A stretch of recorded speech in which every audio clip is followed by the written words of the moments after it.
O Berberecho de Noia iniciou a segunda fase da competición, na que loita pola permanencia na primeira división autonómica con derrota ante o Quempape. Os noieses caeron por 65-62.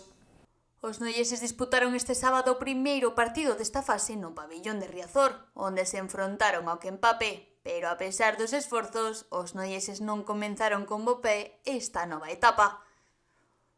O encontro foi moi igualado e competido ata o final, pero a balanza acabou decantándose do lado local. O Berberecho caeu por un axustado 65-62, sumando así a primeira derrota nesta nova etapa do campeonato.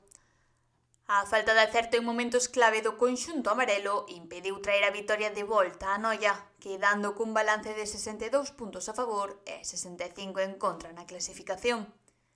O equipo noies afronta agora unha semana clave de preparación, xa que a próxima xornada será tamén especialmente importante. O sábado 14, o Club de Baloncesto Berberecho xogará na casa, no pabillón Alonso Rodríguez, onde recibirá o Club do Allariz nun duelo directo pola permanencia. Un partido no que os noieses buscarán facerse fortes ante a súa afección para cambiar a dinámica e dar un paso adiante na loita por seguir na categoría.